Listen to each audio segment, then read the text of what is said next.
Good evening then, ladies and gentlemen across the world. Welcome aboard to WOR. This is the Legacy Division. We are back for another exciting round of racing as we now are on our conclusory statements. That is our final few rounds in this championship. Welcome aboard to the Japanese Grand Prix. It is myself, James Otto Jota, and none other than alongside Joseph D'Ambrosio, Joseph F1 himself, for what will be no doubt a very, very interesting set of events ahead of us. Joseph, nice to have you back with us in the commentary box here tonight. A very, very interesting set of events occurred, of course, last time out over in Australia, because it looked like ET8 was going to be able to at least defend, you know, potentially from some drop points against SCI, but once again they make a mistake and they end up, as a result, losing a chunk of points after penalties are applied. Absolutely right. Good evening, Jota. Good evening, everybody. Notice you didn't start with the usual co-commentator partner, because I'm not really anymore. I'm sorry about my absence for the last few weeks, but always good to be back in the end of the season running. You're absolutely right, though. Obviously, poor qualifying for ET8. They were absolutely trumped, quite literally. And then, of course, you thought Matteo had Sergio had snatched that P4 right at the end from Quantum, but FRT got their clip submitted in, and it was deemed that Sergio was to take a 5-second time penalty. And because we had that late safety car as well, the grid was so compressed in behind the cars just trying to get to the end on those used tyres that, yeah, he only left that race scoring, 4 points, I think, in P13. So, yeah, damage limitation, it really wasn't in the end for ET8. And to make matters worse, they lost their rival over the they lost their driver over the transfer window, Silo, to SCI. He makes his debut for the Mercedes colours here this evening. Yeah, he absolutely does as well, because here is the grid for tonight's race here in Japan, and there is Silo alongside Oscar here tonight as well. It's a devilish move from Silo, who now makes that switch over to the Scottish outfit. But a little bit of housekeeping in terms of what you see around us here at the moment, as well as it looks like we've got a bunch of +5s just littered everywhere. Let's get rid of those. There we go. So, situation report is as follows. Both of the FRT boys have got a qualifying ban tonight. They have eclipsed the amount of penalty points needed as 45 for a double qualifying ban. Ventauri have also lost a driver in qualifying as well, so they eclipsed 30 penalty points, so they are not going to be fielding Leon. And while this is happening, Nico has also picked up a 10-place grid penalty as well. That's for all of that mayhem that happened during Q1 over in Australia. Alex will also have a qualifying ban over for ET8 as well, because they managed to pick up 15 penalty points as well. And EVR, a bit more housekeeping. Schumacher has to serve a 5-place grid penalty tonight. That's as a result of picking up 2 footage warnings for EVR as well. QRT Monza also serving a 1-place grid penalty as well for this particular event. Right, housekeeping all done and dusted. Plenty of drivers still are taking part in their qualifying at the moment on the intermediate tyres, so nothing to really show at the moment. But a quick reminder, of course, that we are obviously at Japan here tonight as well. We took a trip to Australia last time out, replacing Miami. Of course, after Japan, we take a trip to Italy, Saudi Arabia, and then we wrap it up at where else but Abu Dhabi, of course, for our final race of the season, where no doubt we'll certainly already have a champion at the moment, because the standings look as follows. It's pretty clear cut out there at the moment for the Suzuki Igniters. They're now nearly 100 points in front of ET8, 667 playing 570. Gap is 97 between the pair of them. Ventauri 256, Future Racing Team 241. Very, very close knit battle at the moment for P3 in the championship. It's really fascinating to see how that one's going to develop. AMR and International Racing Team 174, 164. That battle for P5 is also hotting up a little bit as well between the OGs and the old Spanish outfit themselves. EVR is 7th on 123, bit of no man's land because RSC on 93, Quest 87. Hadrick Racing are still in 10th place at the moment on 61, because TF10 team can only get now up to 60. So hopefully this will be the race that they finally get into 10th place and actually overtake Hadrick Racing, of course, the team that's handed the keys over to TF10 for the Aston Martin outfit. Right, that is all of the bits and bobs done and dusted. We'll now head over, if you don't mind, to the live stream here, Joseph. Right, we have obviously got plenty of lap times already on the board, but they are not of any note really, because they're of course all on intermediate runs. But we do have some soft tyre runners ready and raring to go here, including the likes of Oscar. But I think the biggest news of the day is Silo, isn't he? He's now an SCI man, top of the standings as it stands of the intermediate runners. What a big move that is. Yeah, of course, a team that he knows already, having been in what was Team Shizou. Obviously a surprising one, because moving from the second place team in the championship to the first place team in the championship, having already won a race, that was back in the reverse Netherlands run back in round 8. Yeah, it feels like a bit of betrayal, I'm sure, on 88's part, but for him, just another simple upgrade, another chance to swap teams, as he likes to do, it seems. You know, whatever your thoughts on that. Many people have different opinions, but yeah, he knows the job at hand, and for him, his instruction: get this championship over the line for us. I'm sure he'll be well rewarded for it. And as for Oscar as well, his teammate tonight took his 4th race win overall. Last time out in Australia, and he's doing his second race of 2 at this back end of the season. So yeah, they're kind of looking to wrap it up, all but mathematically tonight, I think, SCI. Yeah, I mean, it's all pretty set in motion here that we're going to have a treble world champion on our hands as well from SCI, who have had a magnificent season. They haven't really put a foot wrong. The only issue that they've had, to let's be honest, is probably Britain reverse, where of course they had that massive puncture, I believe it was for Oscar, wasn't it, on that particular race. It was pretty extraordinary, and we thought that maybe that might just be the calling for ETA to start putting their foot down, but unfortunately for them, not able to keep up with the pace, and not able to keep their drivers either, with Silo now an SCI man. We're just following the Team QRT man of Skyline fielding the TTM, TTM abbreviation at the beginning of his name, the prefix, if you will.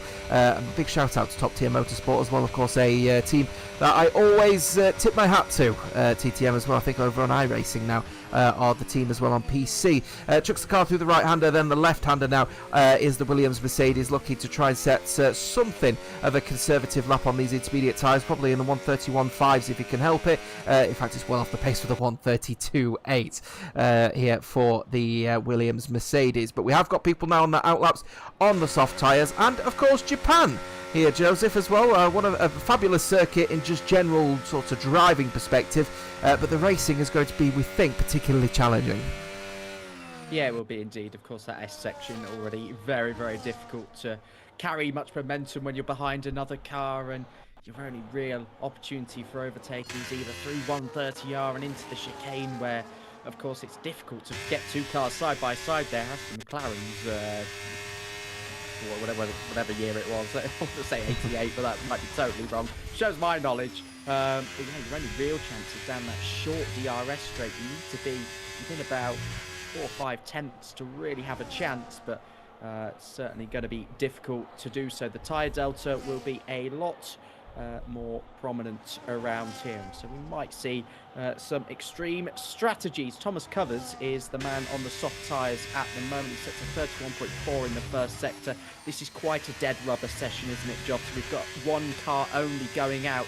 Of course, I believe it's Nico with the 10-place grid penalty to his name, so again, anything lower than 6, he will be starting in that P16 spot anyway. So just a chance, under no real pressure, to dial in the car, make the final adjustments to the setup that's, well, certainly permitted under this park Fermate, such a front wing, and yeah, nothing really to comment on other than that. Yeah, it's obviously a little bit more of a dead weight session here because of all of the qualifying bans and obviously the track, or rather grid penalties that are going to be applied later down the line. But I'm going to be honest with you, the track is looking a little bit dark out on circuit, so a really good opportunity to at least dial into what is going to be probably quite a green circuit at the moment. But here comes then the IRT man, always a fan favourite is Thomas Covers, with the first soft lap time of the day, 126.808. But other lap times will be coming in thick and fast. We're just following here what is not a TF10 man, it's actually the QRT man in the new fresh painted Ferrari for this particular event here in Mattia. Now he'll chuck the car through the right-hander of turn number 2. This is going to be a set of corners that we expect to be not really the hotspot for racing, but is going to be the make or breaker, certainly straight out the back if you want to have a good lap indeed. Where else have we got to look around here at the moment? Thomas Covers obviously top of this table at the moment. Let's go to Silo, actually. The SCI man is just heading over to Spoon Corner, is SCI man here on this one. So, you know, again, it gives us another opportunity just to talk about this man here, because, you know, he's made that switch as Rydeko's fastest of anyone so far for the IRT team. Silo, you know, what is in the mindset of a driver, Joseph, when they elect to, you know, switch their legacy, if you will, from the team looking to win their first to going to a well-established team looking to get their third? It's an interesting situation with Silo because, as we've said, it's not the first time that he's done this before. Obviously, going from SCI to ET8 and all those teams in between that, as he goes fastest by about 0.5 of a second. I think for him, it's just about finding and extracting every last thing he needs before he makes that, you know, potentially all elusive switch over to the PC platform and over to esports. And of course, there's been a massive spanner in the works with the implications with that announced today by the development team. So, yeah, I do wonder what he's actually trying to set out to achieve. I mean, certainly win the Legacy Division title, and that might be why he's jumped ship. But of course, maybe that challenge was just a bit too much for ET8. Maybe there's a mindset there where it's going to be impossible to win the title with these. Let's go over back to SCI. I really don't know, as Oscar sets the exact same lap time as the RSC Ferrari there of Trust Rara. Yeah, Rara, decent lap time actually for 26.2 initially out the blocks as well for the RSC man. But yeah, breaking news in the last couple of hours actually is from the team over at EA Sports Codemasters, who have obviously confirmed there'll be no F1 26. There'll be DLC that for the 26 cars that will be draped onto this game. But it means there'll be a fresh game in 27 as we see the ET8 Man of Lifebout come across side to go P5. And that is fairly critical, isn't it? Because that means those who have actually managed to solidify, you know, their strong, you know, will, if you will, of these particular cars are going to have to get used to the fact that the handling model is going to be pretty much the same, albeit that, of course, we have a completely different set of regulations next season. So will this game, you know, is this game set up for the new, you know, the new generation of Formula One cars next year? Because, you know, you may see the drivers who have managed to really excel with this game actually struggle with next year's cars, but obviously with it being the same game, there's a lot to take into consideration that perhaps didn't really initially met the eye when we all thought there'd be a new title coming in 26. Yeah, of course, it's perhaps a chance for experimental handling, try and get things right before they go into 27, where we potentially expect there to be a new engine, so a totally new overhaul. But in an era where we don't really know much about next year's handling, a lot of drivers criticising it, not completely on board with it at this stage in time, having run it in the simulator.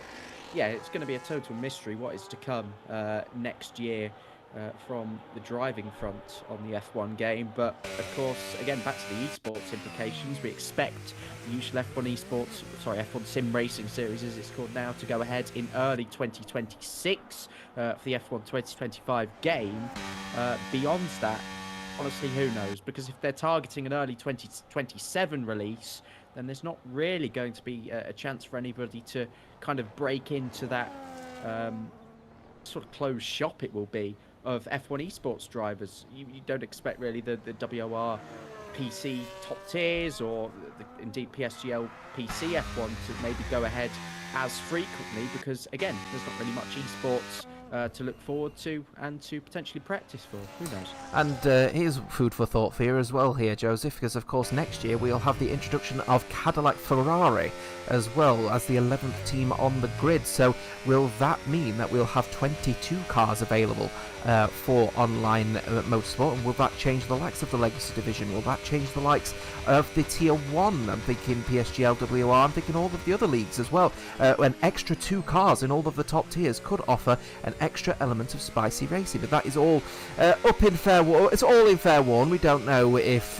that's the development, if that's the way that the developers are going to take the game. We obviously will have to wait and see come the release of the DLC as and when, because of course, remember, that would be a completely new generation of F1 cars that we need to consider as well. And actually, I'm gonna go a little bit off kilter here and actually say, though people may actually question what the hell are you talking about here, Jota, this is actually something I've actually queried with the developers before when I spoke. I wrote an email actually to someone quite a while ago about the idea of why can't you just have one dedicated F1 title, literally just called Formula 1 the game, and literally just patch on DLC year after year, and surely that would be a more cohesive package. This is assuming, of course, that actually you get your handling model spot on, which we know for the last few years has been a bit of a challenge. Following Mattia, though, the RSC man, as we've got Monza finally back in his car, but it's going to be a bit short notice now for the QRT man. I think he might be struggling here. Mattia, the last person to set a lap here in this particular session, but again, little bit of a burn rubber scenario, as you said here, Joseph. Nothing really to make note of in this qualifying session.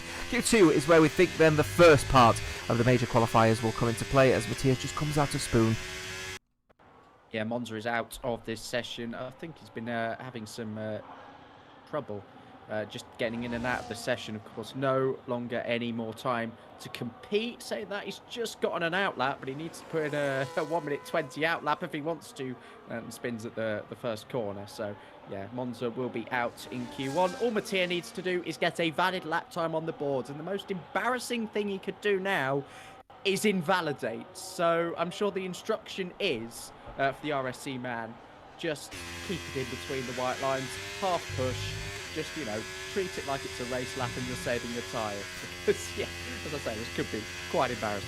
Could be quite embarrassing. He's got to try and set a lap of some kind. Where is Monza at the moment? So Monza is actually just going underneath the bridge. He's got 40 seconds to get through the hairpin, through Spoon, down the back straight, and then through the Casio triangle to get on with his lap. I don't think he's got a lot of time here, has the QRT man, and it's looking like QRT are going to lose their driver who's going to start, well, it won't start at the back, of course, because all the penalties have to be applied. So if anything, I think as it stands, he'll actually start P15 after all the penalties are applied here, which is going to be actually beyond a miracle for someone who's not even going to set a lap time. 10 seconds to go here for Monza, so I think that lap is going to be all done and dusted, as it looks like. I think he's just going to have to give up for the fact that he is now going to lose his drivability right now, so that will now be taken control by the AI. So Monza will be starting P15, I believe, after all penalties are applied, as Thomas Covers has gone to P10 overall. Pardon me, sorry, that's Wydeck has just come across the line to go P8 overall here. Mattia, though, will be lucky to try and get himself outside of the top 15. He could do so by just setting a relatively slow lap as he goes to P13, and that will get him through, no issues whatsoever. Thomas Covers on a lap himself here. Going to be keeping an eye on IRT as well, because of course after that fantastic result over at Britain Reverse, they've been relatively decently informed at the moment, have the OGs of the esports sphere. So what are they going to bring to the table at a circuit equally as Old Guard? Yeah, hopefully more of the same, as you say. I mean, OGs in their own right. But there's a lot of teams actually dipping in and out of form at the moment. I say the form team, of course, FRT with 2 P4 finishes back-to-back. Ventari very much out of form. Cars consistently outside of the top 10, which is not where they expect to be. And finally, some of those midfield teams more consistently getting on the podium as well. AMR P2 last week, EVR, their first podium in P3. So yeah, quite a lot of variation actually. Quite hard to gauge with this one. FRT are going to be coming through the back of the field. So again, there'll be teams in and around that battle, and that P3 battle is still quite wide open, I'd say, potentially down to AMR and IRT.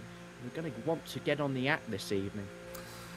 So that's the end of Q1 then, and of course not really anything to make note of, because I think we still have some intermediate tyre runs actually as the laps here because of Monza disconnecting earlier on. So we are here now for the remainder of this particular session as follows.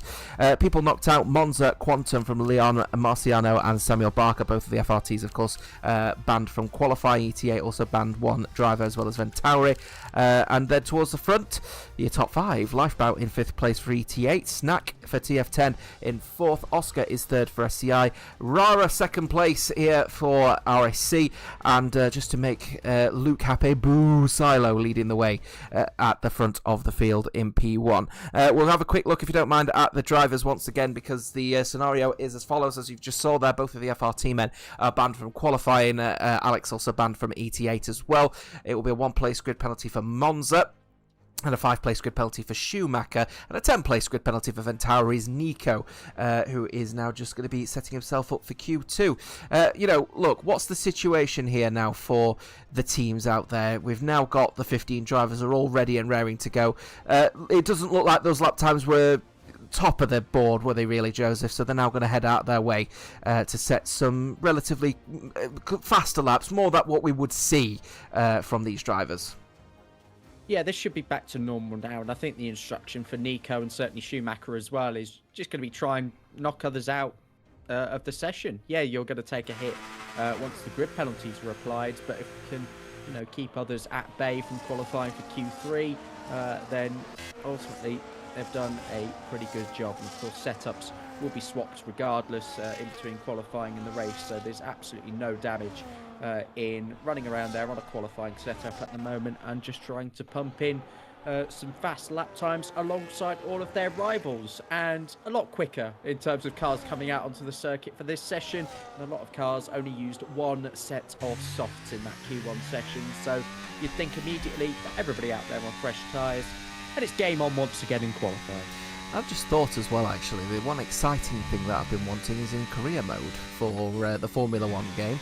You obviously get that one car that you have to take all the way through 10 seasons of racing. If they're going to have the 26 cars in the same game, could you theoretically start with a 25 car and then finish on a 26 car, so you've actually got some kind of career progression? That would be rather exciting, wouldn't it? Let's just have a think about that one as we're just following Nico. This is the man that's going to be serving a 10-place grid penalty wherever he qualifies as he comes around the Casio Triangle, and we'll let Joseph take us on a lap around this, our infamous circuit here at the Suzuka circuit in Japan.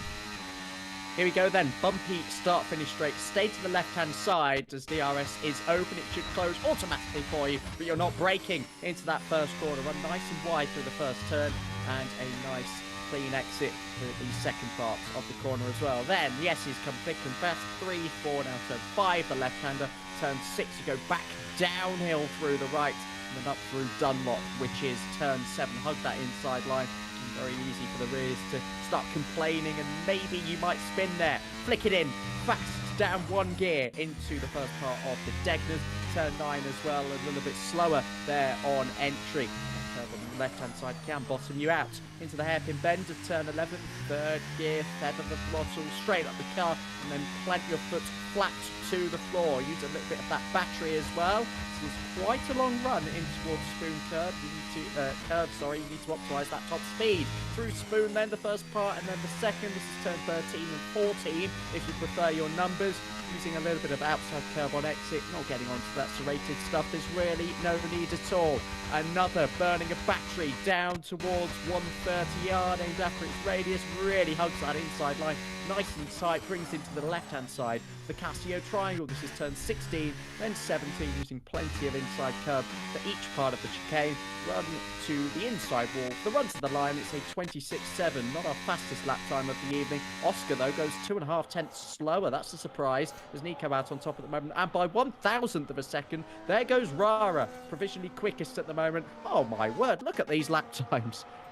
Yeah, they're really close, aren't they? We've got another one. Look at that one, another one, 26.716. It's very close indeed. So Silo and Nico setting exactly the same lap time with a 26.730. 1,000th faster is Rara, and then by that 13,000th faster is the AMR driver. here of Otsito. So this is a really, really impeccably close qualifying already from the drivers here. Snack is on a lap. He's not going to be setting anywhere near a lap time that's going to be, up there because, unfortunately, he's invalidated. So he's not going to be setting anything. Diving into the pit lane, he will go. So that will be the end of that one, especially for this man, Lucas, who's got no front wing on the front of that TF10 team Aston Martin. So it's a couple of, what's that, £250,000 worth of damage now on that Aston Martin. A fresh front wing, please, he'll be saying as he dives into the pit lane. And that will leave us with our first runs in Q2. The bottom four yet to set a lap time, and would you believe both of them are a TF10 team, and both of them are EVRs. So, two teams struggling in the early parts of Q2. EVR broke the 100-point barrier last week with their podium in Australia. 2 top 10 finishes in a row, and in fact 2 double points finishes as well. So on a really good run of form are EVR, and certainly now looking further up the midfield table, perhaps setting their sights on a P5 or P6 finish in the overall standings. But not getting their first runs correct in this session as well. AMR already have 1 pole position to their name. I think after those first runs in Q2, it's a bit too early to gauge, but might have their sights set on another one. Very, very rare you get this though.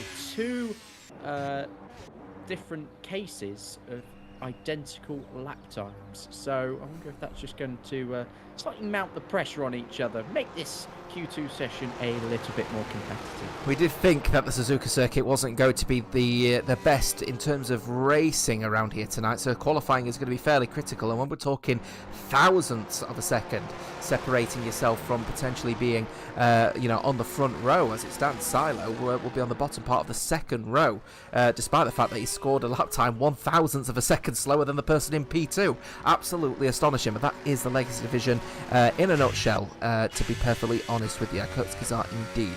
We are just keeping an eye out though on the bottom 4, that is TF10 team and EVR. They've sent their drivers out early. They need to get a lap time on the board, so fresh set of boots for the drivers as they will now have another go at this one. The lead driver will no surprises on this one, actually. It's EVR, because they are usually ones that like to go a little bit out of sync. They've been characteristically doing this all season, but here now that he's Willow heading towards Spoon Corner. He's going to get going with this lap in just a few short moments. Yeah, absolutely. We're still quite a way off the times we saw in Q1. 26.2 was Silo's lap, so maybe just actually indicating that everybody used a scrub set of tyres there. So EVR and TF10 just getting straight back out there on the fresh set to try and get themselves up the order here. They still have time for that extra run if need be as well. I think Willow will take us away. Everybody now on an out lap is funnel out of the pit lane, and still quite a nice clear track in front of the Kick Sauber as well. That'll be another change to our eyes. Of course, if they turn into Audi and tease that, or officially released their 2026 look the other day. Sponsorless though, of course. Yeah, because of course it will be the Revolut Audi F1 team next season, of course, for the Kick Sauber outfits, and other name changes across the board as well. It will be MasterCard McLaren, or McLaren MasterCard Formula 1 team, I think, next season as well for the Tangerine Dream themselves. I'm just waiting for Monster to end up getting involved as well if Lando Norris ends up winning that championship and decides to want to be a label on McLaren as well, because then what will it be but Monster, MasterCard, McLaren, Mercedes. Figure that one out. Either way, Willow just heading now into the hairpin here, chucks the car very aggressively through the left-hander of the hairpin, turn 11. Here he comes then through the right-hander of 12. Look, we know that, especially in the last game cycle, chucking your car in that aggressively usually quite works, but they do scrub the tyres pretty aggressively in this game cycle, so they're still finding that it's the quickest way around the circuit, but certainly when it comes to race trim, you'll burn your tyres pretty quickly if you continue to do that particular technique.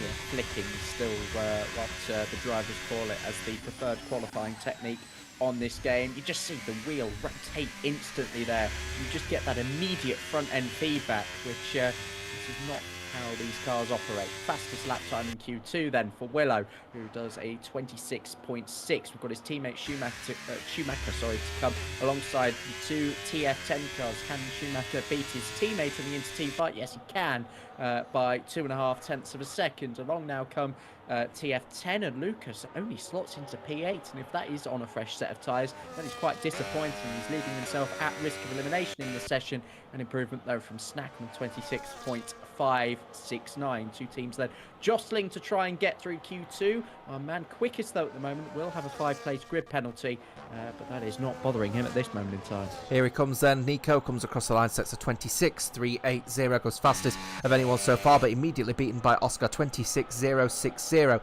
Here is Lifebout, 26.5, well down the order from the ET8 man, who I think are now just sort of recognising it might end up being a consolidation. And hello, RSC have got a very quick driver in Rara here tonight. Clearly a circuit he really enjoys. 26.031 puts himself on pole, and as it stands, it's a front row lockout if this is replicated in Q3 between AMR and RSC, because both of the SCI guys are currently 3 and 4 respectively. Nico P5, but he'll start P15 if he were to set a lap time like that one in Q3, as Mattia dives into the pit lane. Skyline doing exactly the same thing. I think we're about done now on our second set of laps here in Q2, and early indications are suggesting that it's still ultimately an extremely close qualifying, as it looks like to me, if I do my maths perfectly right here, which is I'm not usually particularly good at it, I think that's 62 thousandths of a second separating P1 from P4. That is very close indeed. Yeah, Rara being Ryan, so it's not just a mystery driver coming through. I did have my suspicions about that game. Is that Ryan? Is that just another driver that they've bought in that I'm not quite familiar with? But this is Ryan then at his very that very explains. best. We've had too many stupid gamer tags this season. So yeah, we'll not talk about that. We'll not talk about that one. I'm not implying that this is a stupid one. It's been too confusing at times for people to watch, so I'm glad we could clear that one up. Yeah, and I think that gets us the clarity as well. That Rara being Rayan actually makes a lot of sense, actually, because he is ultimately a very quick driver, especially around the Suzuka circuit. We're just following White Sheep 2008. It's the AMR driver in P7. Not a bad qualifying so far, actually, from the man in P7. It looking like it could be a decent performance potentially on the cards here for AMR, especially with their little tight battle that they've currently got for P5 alongside IRT. The IRT men currently 10th and 11th respectively, so they've got both of one of their drivers through as it stands. But as it stands, AMR have got a little bit of an upper hand on IRT at the moment, with White Sheep in 7th, and of course Cicito currently on the front row, 2nd place as it stands, just tucking in behind Rayan himself. Yeah, indeed.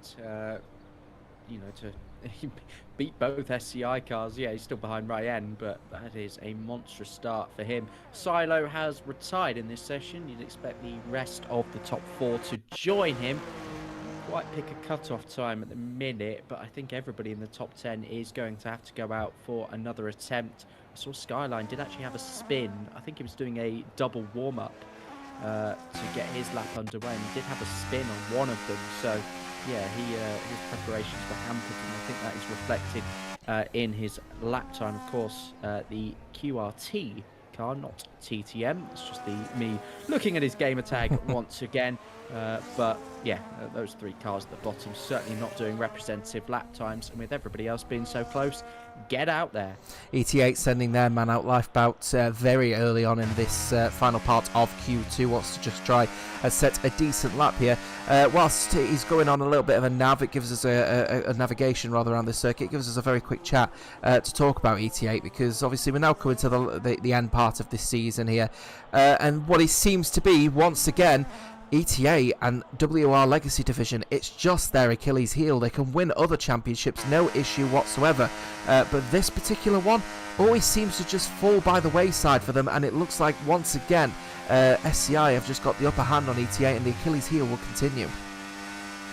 Absolutely, and now of course final blow, really losing Silo is where perhaps just sealed their fate in terms of another 2nd place finish in this championship. We'll see though, things could all change. It could be a bit of, again, the Senna Prost stuff going on with the reuniting SCI teammates this evening. We shall wait and see. But outlaps are ongoing. The first car over the line is Lifebout in the blue and pink Alpine machine. He's making his way down into the first corner and under pressure, being in 8th place at the moment.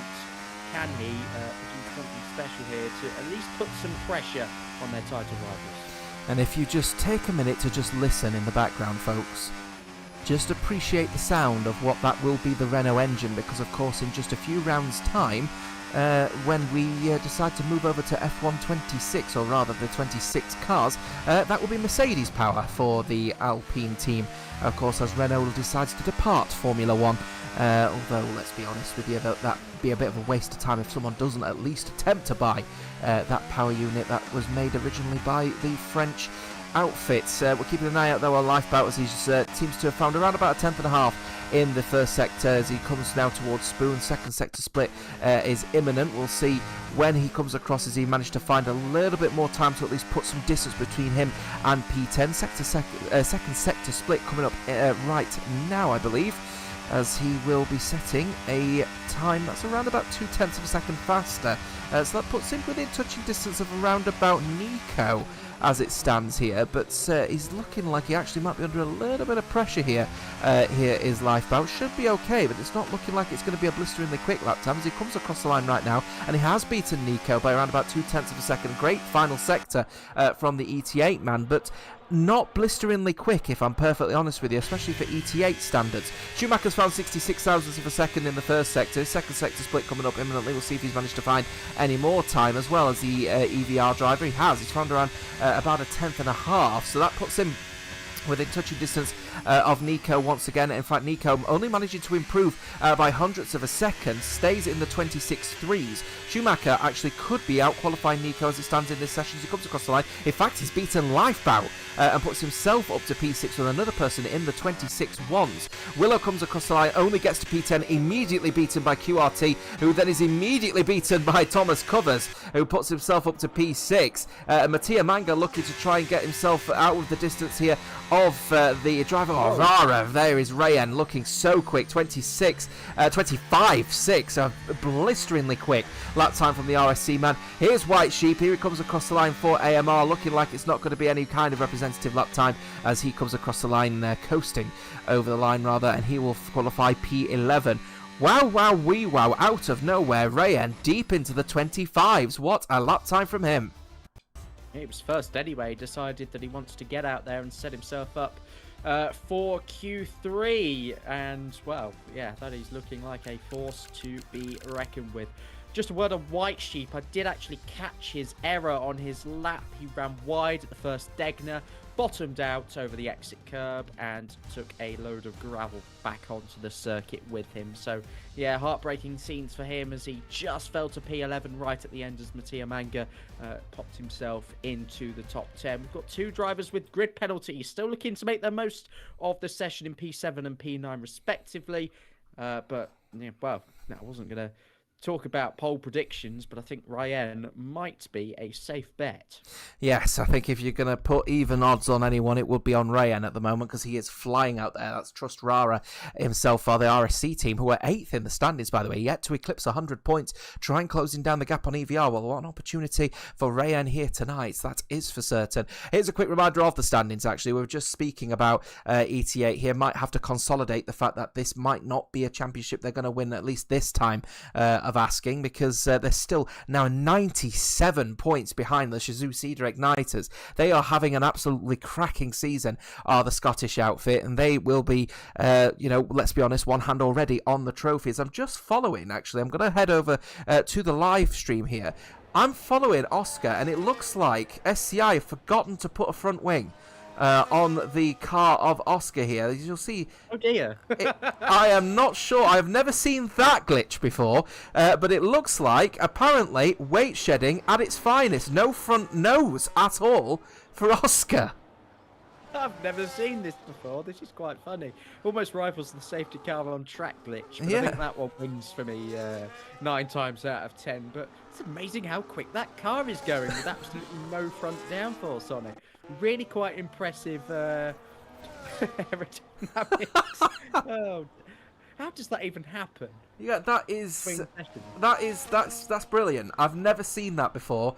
In the how many years have I been commentating now, Joseph? I've been commentating since F1, well, officially online, F1 2017. So I have never seen this glitch before. So the 8 years that I've been commentating, or at least the 8 game cycles that I have been commentating in F1. But fair enough. That we'll see what the weight shedding will do for that Mercedes as he comes across now the start finishing line, and as he'll get going, will succeed or ignite Oscar without not just a front wing, but absolutely no front nose cone whatsoever. So the entire suspension assembly exposed to the elements, and actually looking very quick indeed is the Mercedes. Yeah, I'm just putting a tweet up with a screenshot saying, we hope this is fixed by F1 27. You'd think so, but you never trust the air and code masters nowadays. But surely there's minimum weight rules being broken here. Phenomenal pace for SCI Oscar, 31.2 in the first sector. Oh, and a bit of a slide on the exit as well. The rear downforce should be doing its job there. It wasn't. Into the hairpin, flicking it in wide of the apex. Maybe it's like a front wing. I'm going to stop making jokes about that. It just looks so stupid on the off-board. But on board, this is looking, well, an adequate lap. I'm assuming some scrub set of tyres. He's not quite 100% there at the moment, Oscar. Oh, I can't get over it. It's just such a weird thing to look at. The entire suspension assembly is completely exposed on the front of that Mercedes as he's now heading through towards 130R, and the an astonishing amount of grip considering. But considering that the only grip that he lost was on the rear out of all of this one, I think is quite the funny joke in all of this one as well. I was invalidated actually, expecting a bucket of understeer with no. He's diving into the pit lane. Would you believe? He's now going to head straight into the pit lane. Guys, I've noticed that I've got no front end grip. Could you help me out with something? Maybe I need to do some setup changes. Silo comes across the line, does Mercedes, and would you believe, with a fresh front wing on Silo's car, actually a blistering lap time, 25.7. If that is on a U set of tyres, that is a really good lap time from Silo. Yeah, I hear a, oh no. Oh, it's Ottazito. He's got no front wing either. No wonder he's 3/10 off the pace. There's nothing on the V-carb. It appears half the teams have forgotten that you do need a front wing on the car. I believe it's only impacting those two at the moment. Curiously, Joseph, I can see the front wing. I've got a front wing. You haven't, but I have. So, very peculiar set of events happening here, folks. Now, thankfully, World Online Racing will be restarting this lobby at the end of this one. So, whatever happens, we'll almost certainly be making sure that everyone's, I nearly said body parts are definitely on exposure, but that's a bit weird. Everyone's car parts are definitely on the cars here. But Silo is fastest so far of everyone. We'll see if anyone else is missing their front wing. We know Oscar's now in the pit lane. Here is Rayen. Now we're going to go on board with him if you don't mind here, because this is opportunity knocks here for Rayen, because he has been very quick throughout this entire session. The question is that will the scrub sets, cause him a little bit of loss of time? Yes, of course, but will he still be as competitive as Silo? 25.7 on the scrub set. It's very quick, but will Rara have it? Bit of a slide as car not reacting happily to the inside curve at turn 5. Top from John Lock, okay. There's a little bit of grip left in the tank. Oh, that's a snap of oversteer. Too much inside curb. That unsettled the car. He's still going to stick at it here, but this is the gamble you take. You try to get one over on your rivals in Q2. You get to Q3. You're on the back foot on a scrub set of tyres to start your session. You're chasing far too much time, looking for pole position, and it is likely to be going to get to him when the time comes. So, yeah, he just has to hope that this second and third sector are nice and tidy here. Again, so there's not too much of that delta to start chasing on the final run of the session. Silo's lap time quicker from them, 25.7. We saw Ryan do 25.6 in Q2. I don't think this will be anywhere near that. Breaking just after the 100-meter board. A lot of inside curb again there. Bouncing through, and again a bit too much, taking some of the grass with him at the final corner. He crosses lines at 25.8. I am amazed that lap time is as close that it is. He kept it. He kept it absolutely planted, didn't he? Yeah, he did. Even them 2 snaps. I can't quite believe he's only lost 700ths in comparison to Silo.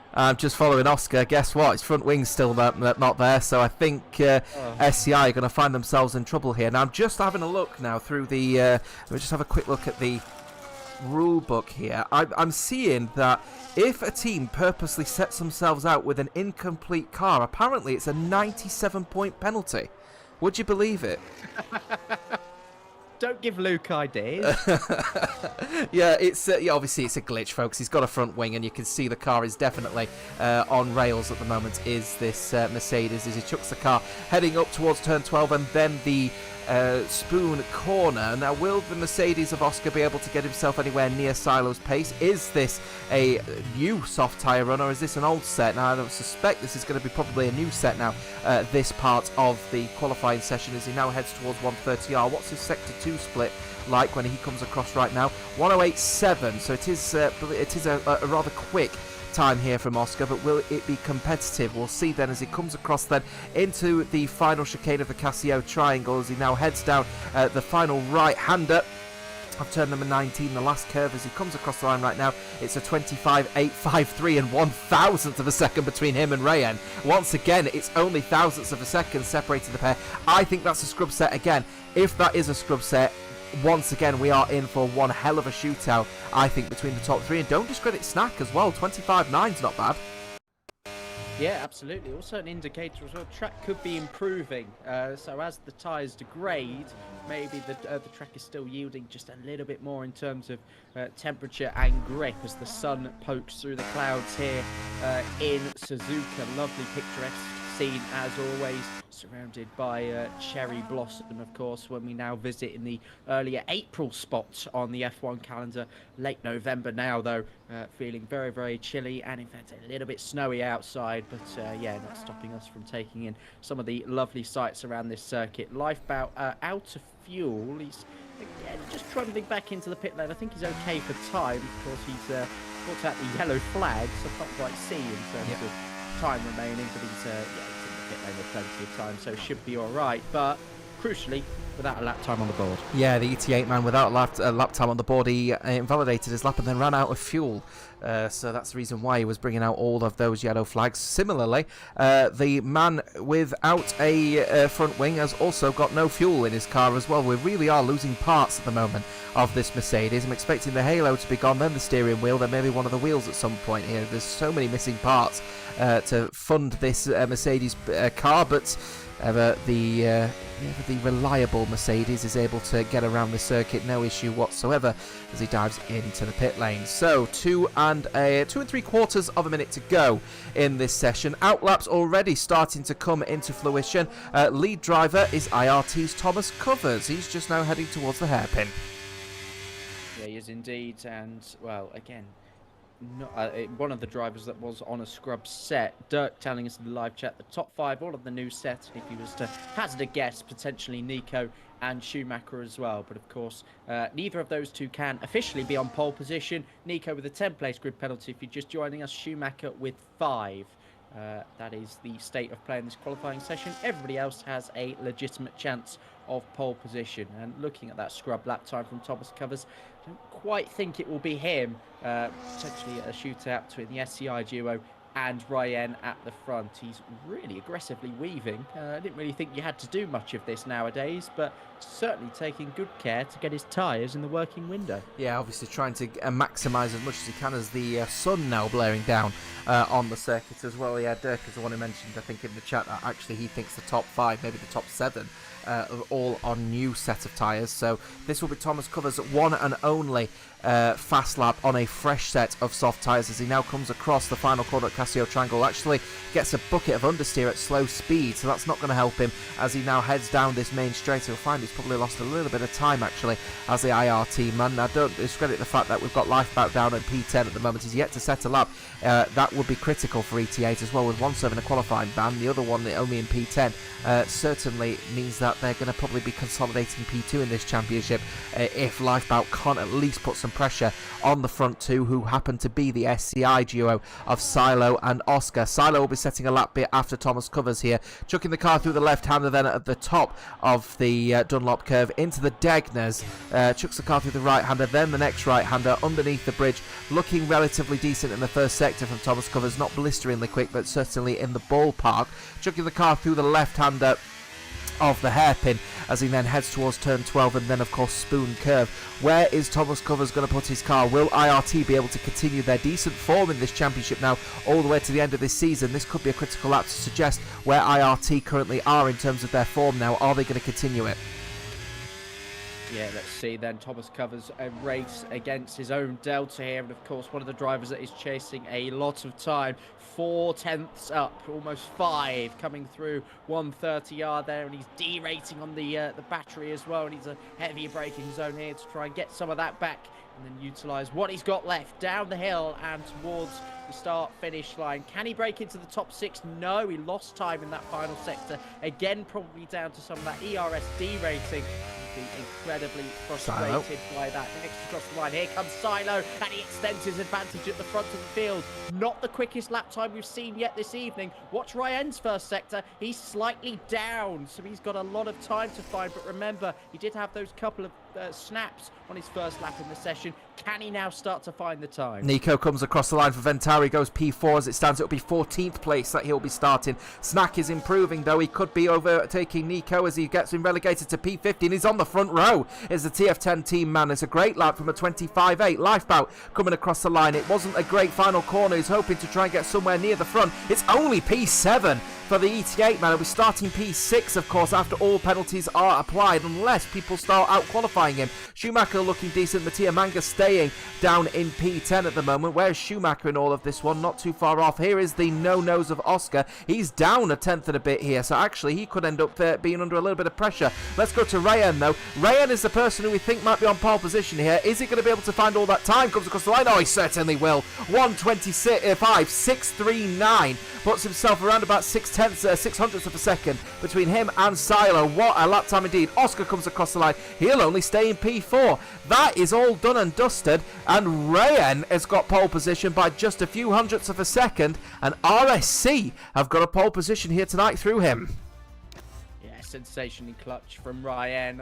You know, he's, I think, one of those drivers that will be disappointed actually by that lap time, because again, losing time in the first sector was a bit of a surprise after what we witnessed earlier on. What a clutch performance in the end, though, to get back onto pole position. Silo in second, back in SCI colours, and back on the front row. Snack in third ahead of Oscar, Otsazito, and of course Nico will drop down 10 places promoting Lifeboat. Schumacher down 5 promoting Thomas Covers, and Mattia Manga. A lot bigger gaps in Q3, but still a really fun qualifying. Really fun qualifying indeed. So we will be going into a restart imminently because, of course, we've got to apply all of the penalties, blah, blah, blah. So a quick reminder that, of course, the Japanese Grand Prix is where we're at tonight. Next week, we do take a trip over to the Temple of Speed at Monza in Italy for our final sprint race of the season on November 25. December 3, we'll host the Saudi Arabian Grand Prix, and then we wrap it all up in the Christmas break, December 10, for the Abu Dhabi Grand Prix, where else for the season finale. So we're about all done and dusted for qualifying, so we now know that Ryan is on pole, but SCI have managed to get a decent jump on the likes of ET8. ET8's one qualifying ban and only a P7 result. All penalties need to be applied. We will get back to you in just a few short moments for what will be the final grid of this race, and what will be no doubt a very intense Japanese Grand Prix. Don't go away.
Hello there, folks. Welcome back to WOR. This is the Legacy Division. We are just about getting ourselves going for what will be, no doubt, a very, very interesting race ahead of us.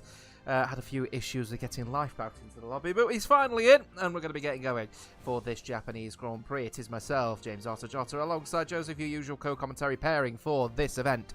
Joseph, what an interesting qualifying one that was in the end, and RSC have got themselves a pole position through Ryan. They do indeed, yeah. Really impressive lap and overall session from Ryan. If you missed the end of Q3, he was down in the first sector, which is where he lost a lot of time in his first run in Q3, but he clawed back 2/10 to clinch pole position over SCI Silo, and TF10 Snap in P3 makes for a really, really interesting front three. Oscar going for his 5th Legacy Division win from P4. Also an appearance for Otsuzito for excuse me, QRT. Sorry, AMR. I'm getting all my colours mixed up again. In P5, Lifebout managing to get back in the session. It was him who we were waiting on. Yeah, if he wasn't able to get back in the session, then we would have been talking about an impossible comeback for ET8. Yes, that would have been fairly critical, but he is in the lobby and getting going with this session. We are going to head over to our live stream of this now because it is imminently. We're going to be getting going with this race, and it is a bone-dry circuit out there at the moment. It is endless sky above us here with very little in the way of clouds, so no issue in terms of any risk of monsoonal weather here, Joseph, but we think we're going to be getting going in just a few short moments, so we'll try and keep it as light as we possibly can. It is a great effort from RSC to get their man in pole position. They've managed to find, a decent rhythm. Now the question here is that going to transfer into the race pace, and will this be then an RSC win potentially? Unlikely. I mean, this is, I say unlikely. This is uncharted territory for RSC. Their first ever pole position in the championship. So it's how they go about managing this race. It's how they respond to the SCI know-how, and of course some of that raw talent coming through that maybe are going to try and be on the front foot and aggressive. As for Ryan, he's done this all before, so maybe clash between driver and team, I want to say, but yeah, quite a few possibilities. Yeah, should be an absolute cracker nonetheless. We should be here imminently for what will be no doubt a very, very intense race ahead of us. We have got the green light to say we're going to get going in just a few short moments for this race here in Japan. The Suzuka circuit is host to a significant amount of history in the Formula One universe and a significant amount of history in the small time that the Legacy Division has existed. But nonetheless, it is going to be a track that offers potentially legacy for one, maybe two of these drivers here tonight.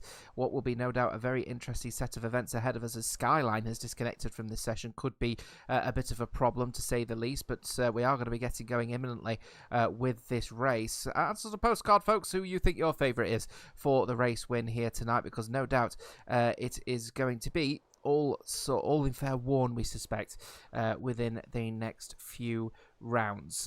We should just be getting going in just a few seconds time for this particular event here in Japan. Of course, as I said, lots of legacy to be made here at the Suzuka circuit. The question is who is going to come out on top for this particular event. Answers on a postcard, folks. As I said, Shizushi Igniters looking like they're going to be the favourites, but one person stepping in their way in Rayen. No more waiting. Let's go racing here then in Japan. And then Ryan gets a decent start immediately off the blocks from Silo. And it looks like here Snack also tried to get around the outside here to defend from Oscar. They continue to go side by side, but it looking like SCI are going to be able to get a 2 and a 3 here. And it's a great exit there from Oscar. Now, it is amazing what happens when you have a front wing. He's now managed to get in front of Snack as a result of that one. So Ryan manages to get the decent start here. It looks like White Sheep getting into his own battle at the moment. The AMR driver with the IRT drivers, as well as Lucas getting in that mix as well. In the background, Schumacher down to P18 in this battle here as he's trying to actually potentially battle with Skyline down at the back here. He's not had a great start at all, has the EVR. And we've got a big spin out there, and it looks like we've lost one. It's Thomas Covers gone for a big spin by the looks of things, going through the second Degner, and it's a pretty awful accident. We caught the back end of it on stream, but you saw more of it, Joseph. Yeah, Thomas Covers had front wing damage end play on his left-hand side. I think that might have been from contact with Mattia Manga at the first corner. Don't quote me on that one, but he just completely understeered off the circuit, bounced over the curb at the exit of Degner 1, and then straight to the scene of the accident at Degner 2. Just one of those crashes, really, that once you are off the circuit, you cannot avoid the inevitable. Here's our first retirement from this race. IRT in that battle for P5 in this championship. That is the last thing they needed. But luckily, though, only a virtual safety car for the viewing pleasure. And we're back underway again with Lifebout trying to defend from Quantum.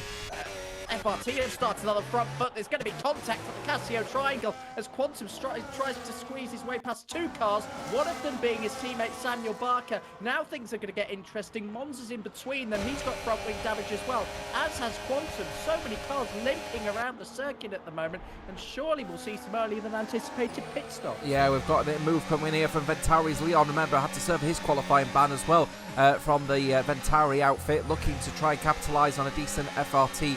A decent loss of points for FRT with one person with a significant front wing issue. Yeah, a little bit of a collision on the rear end of the QRT Williams Mercedes, but it's looking like the hard tyre runner is going to get the run on to Degner 1, but with that front wing damage, looks like the Williams is just going to concede it, and it does exactly that. Does the man now down in P16. Rara still leading the way, though. That's Rayen from Silo from Oscar Snack, and then you've got the AMR driver of Otsutsito who's having a decent result, and AMR actually in a really good position here because they could be earning some big points off the back of IRT now, with the fact that IRT have lost one of their drivers, their faster driver, he's after on say throughout this race weekend in Thomas Covers. It's all down to Zwaldek now to try and damage Limitate. Yeah, just reading the chat. I'm trying to get Skyline back in if I can. So I'm just on the pause menu at the moment. I can't seem to add him in any capacity, which is unusual. But a few drivers complaining about the first corner. I'm just going to read what was said. Look at the mainstream. Mattia just straight lined somebody. So yeah, Mattia, who was the sole car that got spun around, might well be liable for this collision.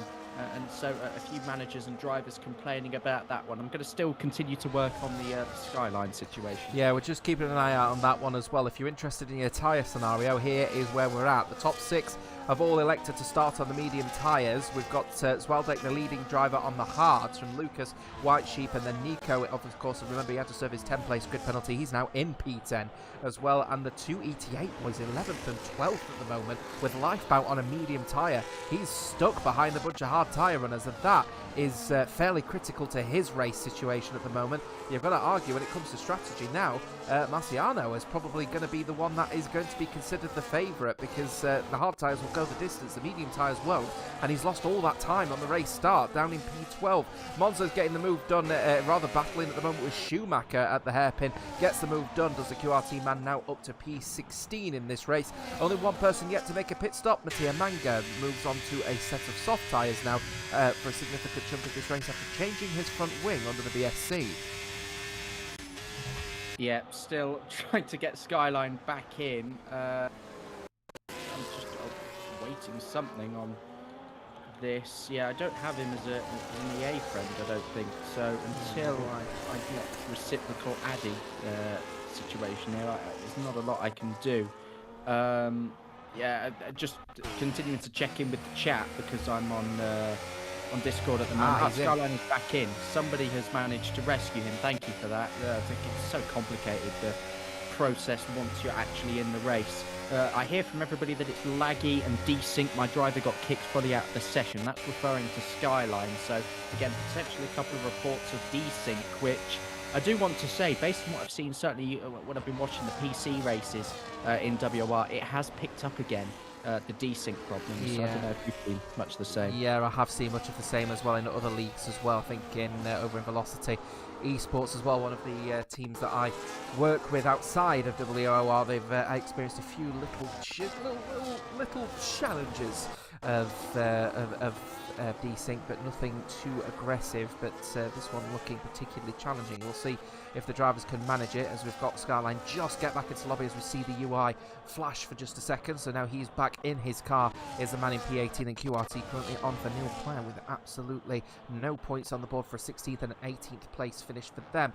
While this is happening, Silo just keeping Rayen nice and cool, nice and easy, not looking to put him under too much pressure, but as it stands so far, Silo not losing any time at all to the back of Rayen, who is still maintaining the lead of this race at the start of the 5th lap of 27.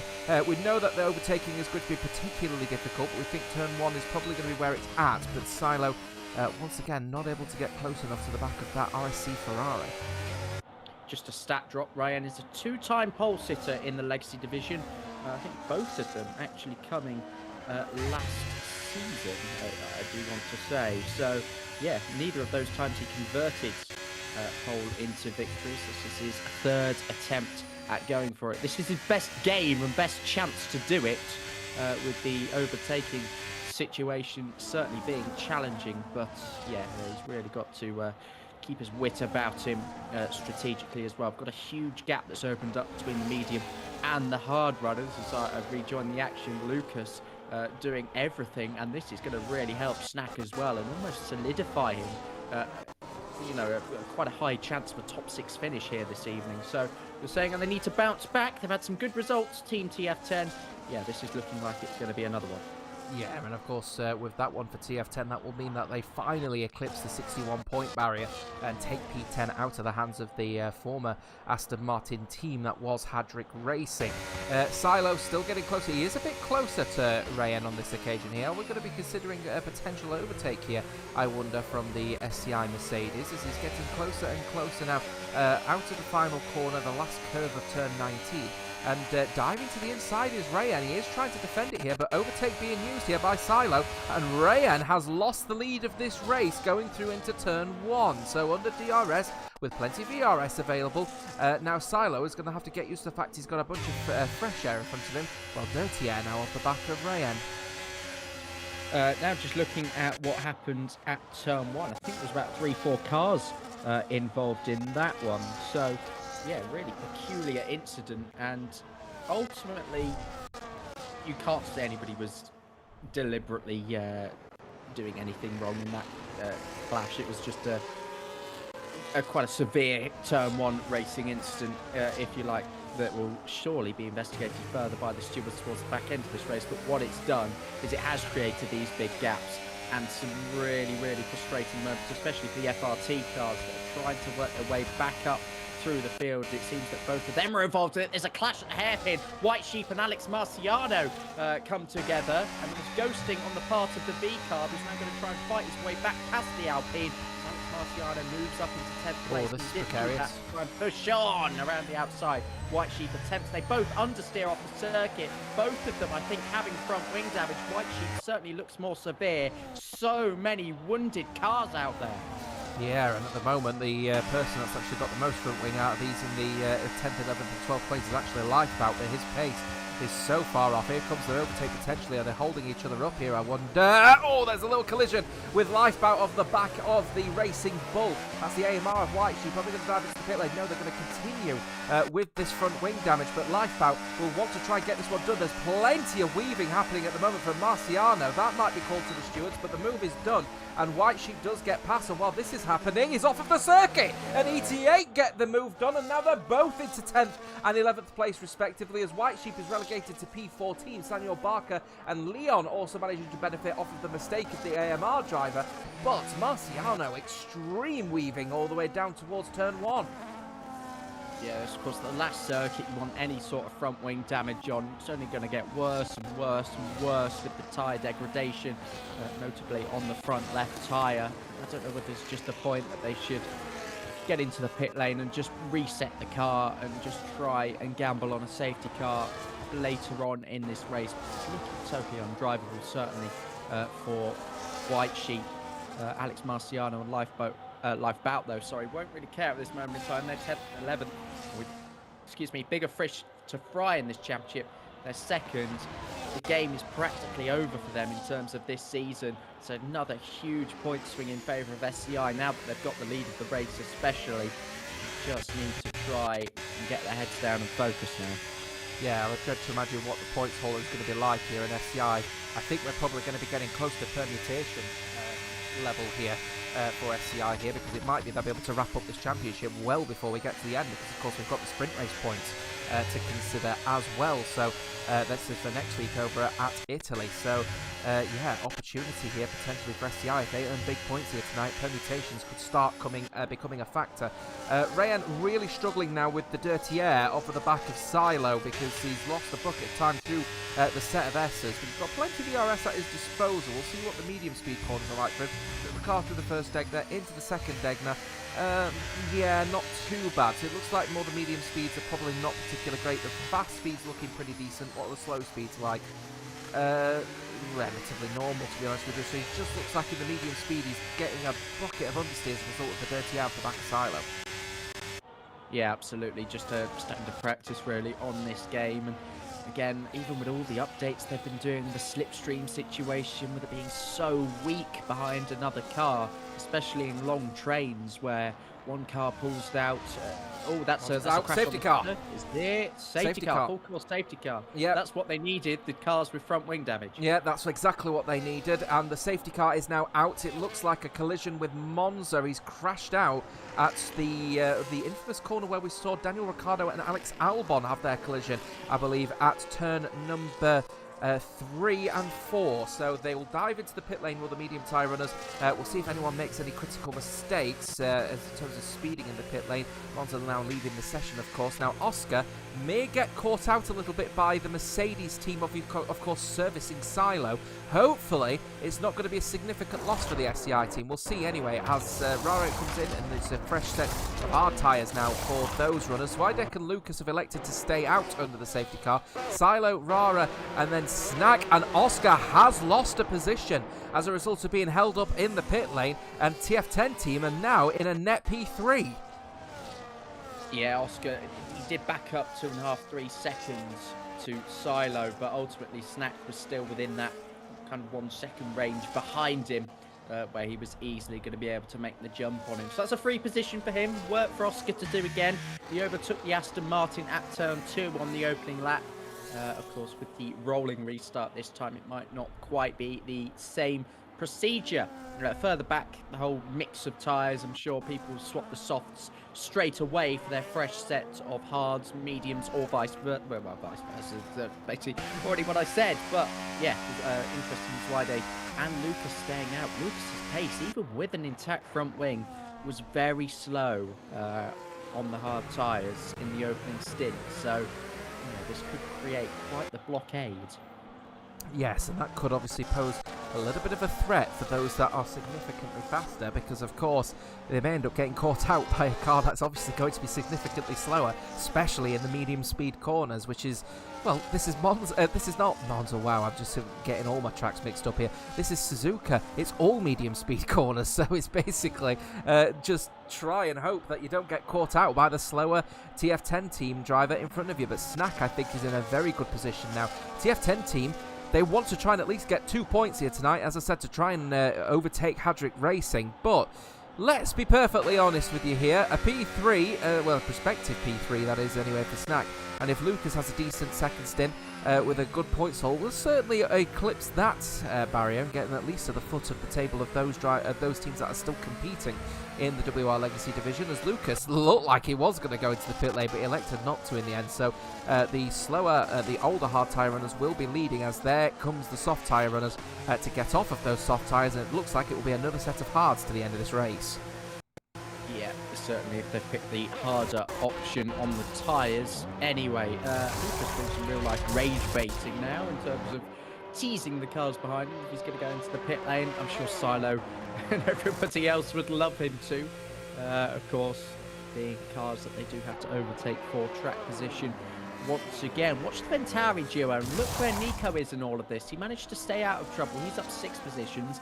Leon is up 9 positions as well. So both Ventari cars having penalties hasn't really phased them at this moment in time. They've made some really steady progress, But of course, the challenge is now getting those medium tyres to the end. They will need another safety car intervention of some sort to save their strategy. Remember, of course, that they are in a strong battle for P3 at the moment with FRT, and FRT are currently scoring 0 points if the race was to end as it is with a 16th and an 18th place finish. But of course, they have just left the pit lane to get off of their relative tyres to go onto a set of hard. Can Nico and Leon go to the end of this race on the set of medium? 17 laps. I don't think so. I think the front left from experience is just too extreme. Maybe the other tyres can last. But yeah, I just don't think it can quite hold up. We saw with Oscar the other week, didn't we, with the puncture at Silverstone, just trying to push the tyres, even on a normal strategy, a bit longer than they should have. This is an out of sort strategy with the safety car coming in. I really don't think they're built to last on this occasion. Well, answers on a postcard, folks. As I said, I keep saying that same phrase all the way through this one because I've got absolutely no idea what this race restart's going to be like. Zwiadek will be the driver that will take the de facto safety car line as they head into the Casio Triangle. Remember, Zwiadek and Lucas are both on old set of hard tyres while everyone else is on a fresh set. So will they be caught off guard, the likes of Silo, Rayen, Snack and Oscar? And remember, you've got the medium tyre runners of Ventari who could throw a spanner in the works. We go green again then here in Japan as they head down towards turn number 1. It looks like a relatively decent start between the front two. We're actually looking like they're going to get into their own little scrap, but this is happening. Silo's trying to welcome himself into the battle up the inside of turn number 1 through 2. Surely not going to look through it through the set of S's. We'll see if he can find the gap, but look at that. He's just got a face full of Valvoline at the moment, so absolutely no move whatsoever available for the Mercedes outfit, and it looks like he's just going to have to consolidate the situation while that's happening. Oh, it's a mistake. Is that a mistake? It is a mistake because here comes Rayen straight down the inside and gets the move done on Silo. What happened there? It looked like a face full of dirty air, then the car just bogged down coming out of the Degner. Ryan was so eager just to get straight back on the battery and try and overtake it. That was brave from Silo, almost taking his front wing off there in the process, side by side between Octazito and Leon. Of course, on the medium tyres, he'll be looking to get through here and does so, edging ahead of the sister V-Car. Whoa, that was, yeah, such a opportunistic overtake from Ryan. But the minute he saw that snap, that face to the dirty air for Silo, he was straight on to retake the net lead of this race. But he's now in the same problem that Silo was. He's still going to overtake Zwiadek and Lucas. While this is all happening, we've got a very slow Schumacher. He got a 3-second penalty for straight-up corner cutting, and then there was a collision involving him and Lifebout. So something has happened down at the back of the field as Lifebout is now out of the points, and it looks like it's only going to be a few points here for ET8 as it stands, which is so critical here. Sector 2 yellow flags, wave 4 again. Schumacher, what is happening with Schumacher at the moment? I've just seen on board with him. He hasn't got a puncture of any kind. He's just slow around the circuit. We'll see as he comes around here. Yeah, he's missing a good chunk of his front wing, but the Kick Sauber looking like he's got absolutely nowhere to be seen. Despite the fact that the hard tyre runners at the front have started on these hard tyres, they look like they're holding up quite okay at the moment, and is not losing too many positions to the likes of Ryan, Silo and Schnack himself. Oscar, of course, in P6. And the Ventari's not looking particularly strong either, as we've lost there finally the Kick Sauber EDR driver of Schumacher. He's retired in the pits. So here comes a move here. Is that a move there from Rayen? It certainly is. It's a Rayen overtake on the likes of Lucas, who's actually given up a bucket of positions. While this is happening, Silo is still trying to get up there. Is he going to look for it going into Spoon? I don't think so on this occasion, but Rayen will be wise to try and keep within the DRS now of Zwiadek, otherwise it's going to be a sitting duck. Oscar is trying to keep up close here, but look at this, it's all line astern. It is Leon trying to force his way through as well. Tried to see the gap opening up on Lucas there. Might try a lunge coming through 130R. Lucas just actually losing grip there, surprisingly. Through the corner, on through goes Leon and up into P6. Again, still trying to make the use of those medium tyres while he still can. Zwiadek still leading the way here. DRS is going to be enabled for the first time. This is Ryan's first real opportunity to get the lead of the race back on track, and he doesn't quite arrive with enough vigour into the first corner. Silo still in third then, and trying to take back what was his after the overtake in the opening stint. Watch Leon though. Next car is Oscar. He won't make it easy for him by any means at all. The last thing they want is another car in front of them. Yeah, but a bucket load of dirty air is not helpful on a softer compounder tyre that is the mediums, and he's just touched the grass as well as Leon, so he'll lose a bit of time through there as well. But the Ventauris are looking particularly potent at the moment out there. Now surely there's a dive bomb in him imminently. He could go for it here if he wants to. Is he going for it? No, not on this occasion. He's thinking better of it. Probably the reason why I'm sat here and they're sat in there. Leon is up into P6 and closing down. Back towards the front though, Silo still keeping on as even with Ryan at the moment. But Zweideck is doing a really decent job at the moment in the IRT Haas F1 team car because 12 lap old hard tyres, he's still managed to keep up the relative pace here, but surely an overtake is imminent. Sector 2 yellow flags wave. What has happened? Someone has gone for a spin somewhere. I think it might be Lifeboat again. He's now down at the back in 17th. Yeah, it was one of him or Mattia Manga. I think he dropped a load of time again there. The Ferrari, just two hideous races going on there at the back from two you would otherwise consider top 10 favourites here this evening. Right, much closer now. Ryan, 2/10, 1/10, and already straight past the Haas Ferrari there of Zweideck. Here comes Silo as well.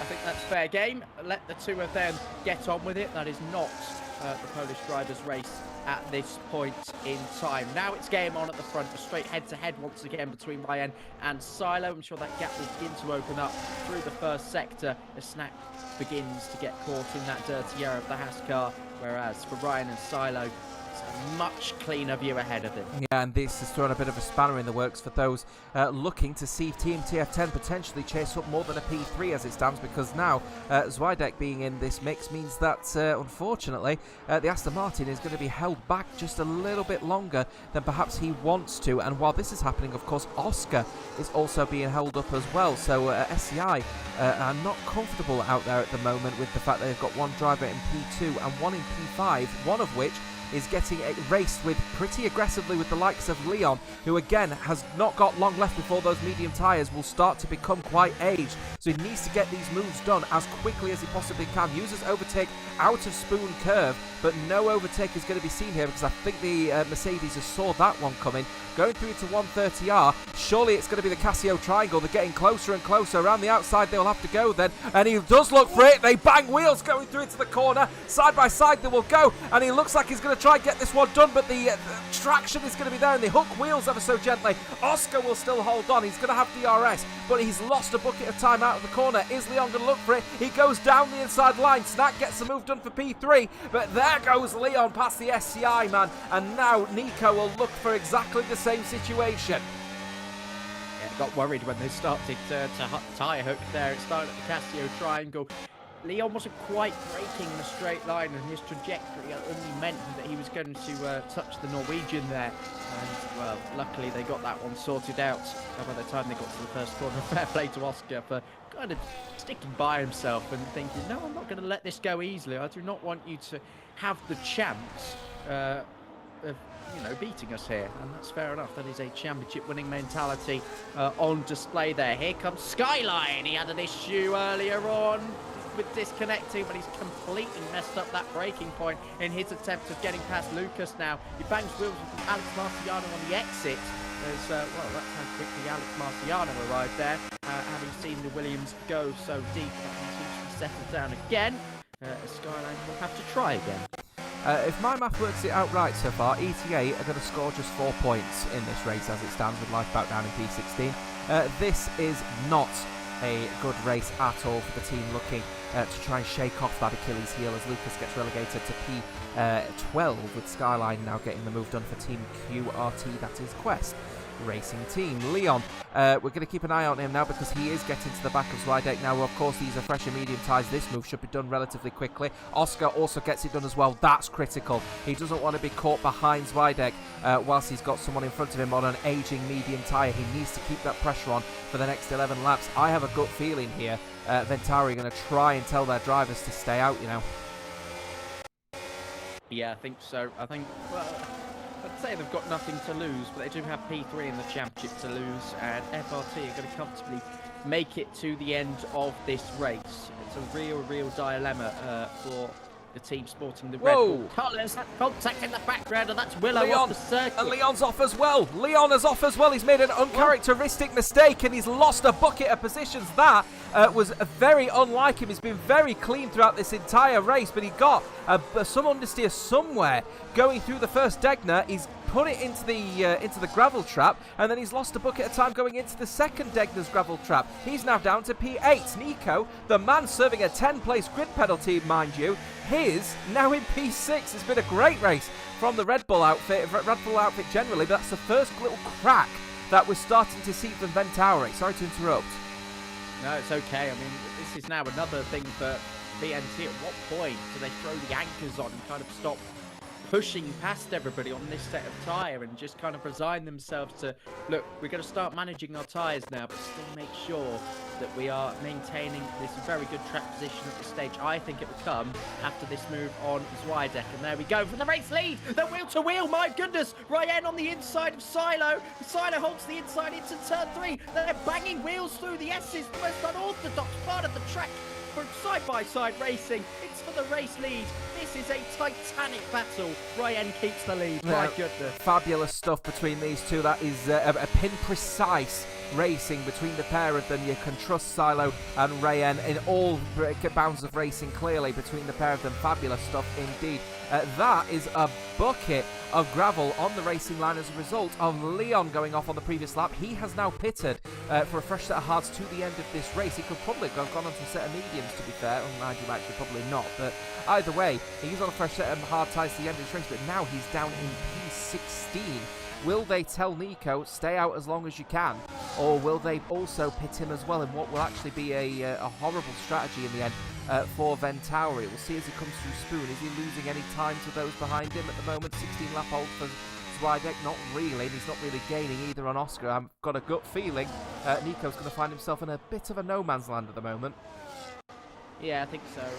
Well, they'll be looking at the tyre wear, and I'm sure that influences the decision on Leon. If it's anything over 50% at the minute, the tyre is not going to make it. I think even 40-45% will be a bit of a stretch as well. Yeah, there he goes into the pit lane.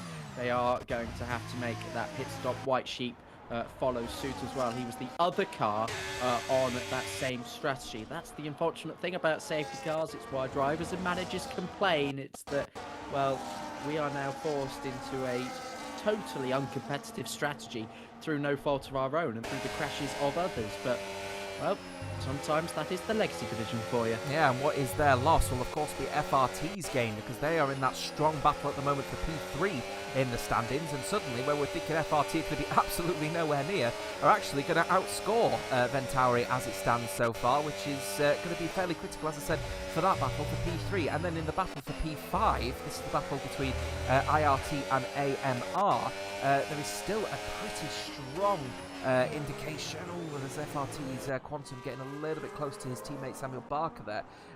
You know, the situation report for them, they've lost one driver obviously earlier on. It was Silo and Ray get into a scrapper. We lost someone. We have lost someone. We've lost someone. It looks like we've lost one of the AMR drivers.